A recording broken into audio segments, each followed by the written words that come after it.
Cardfight Vanguard Divines just released its second booster set in Illusionless Strife. In this series, I'll be going over all of the new decks that came out within this set.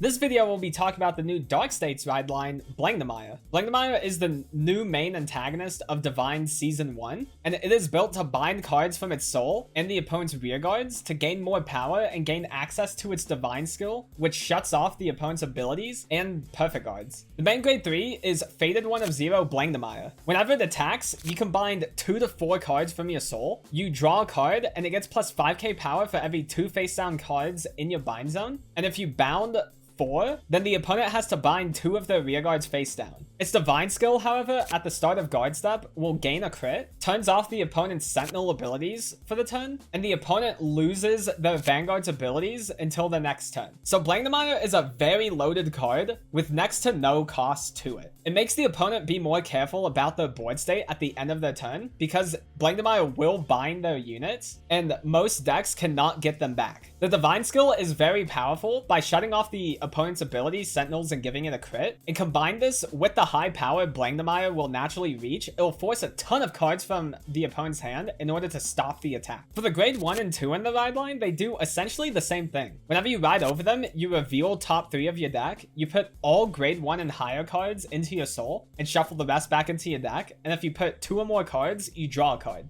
So the ride line helps accelerate your soul while keeping all of your triggers in your deck, making it easier to sack the opponent the later the game goes. It'll also sometimes draw you a card to replace the card you discarded to ride. Our other primary soul charger is Steam Raider Zamoog. It is the perfect rearguard for this deck. It checks top 3 and you get to put any cards from them into your soul and then draws you a card as well, which makes it easier to activate Blangdmire's skill. It also deck thins like the ride line does, so you're able to remove all the non-triggers out of your deck a lot easier. And its second skill allows it to be a 15k 2-crit attacker, which combined with Blangdmire's Divine skill makes it really hard to guard. And it's even stronger when combined with Evoke Alchemist, which is a 13k booster while you're on Blangdmire. It can be a 15k when boosting Blangdmire itself. If you also have 4 bound cards, you can Cardblast 1 to restand the rearguard, and if you have 8 or more, then that stirred unit gets plus 15k as well. So when combined with Zamoog, you can swing it as a 2-crit attacker twice in the same turn,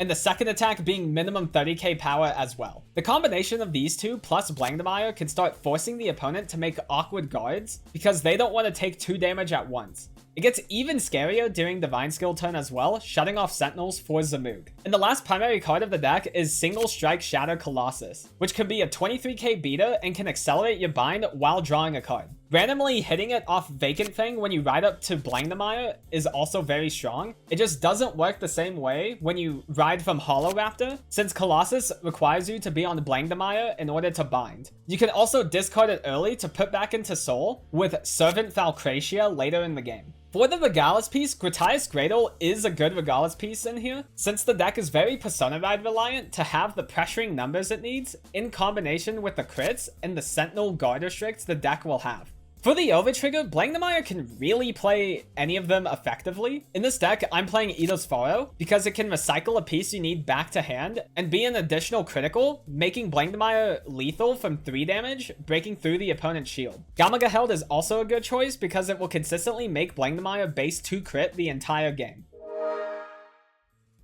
For our Mulligan, our primary target is Zamoog, since it is the best rearguard in the deck and can further easily set up your soul. Then it's Persona Ride because guarantee having Persona Ride for later in the game is very strong to have. And then Evoke Alchemist is also a good card to have early because that is another primary way we pressure in this deck. For the early game, Blangdmire doesn't really do that much. You're mostly just trying to ride up and soul charge from the ride line and then using whatever cycler of choice you are playing to keep a healthy hand in the process.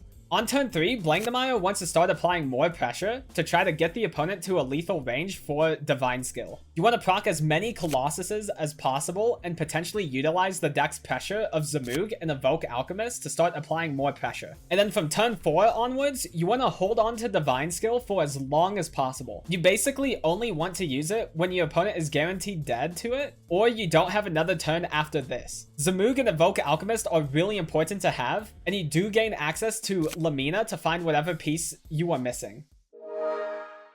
And here's the full deck list. Falcratio is really nice to have to guarantee hit Colossus into Soul more often. And you can put back pieces you are missing into Soul and then utilize Lamina or Cage of Furia Star in order to call them back out, giving this deck a nice recycle engine that this deck can utilize. If you want to try to go more budget with the deck, instead of playing Laminia, you play Rainbow Blower, which essentially does the same thing, but is in a less awkward rearguard slot and is an 18k booster as well.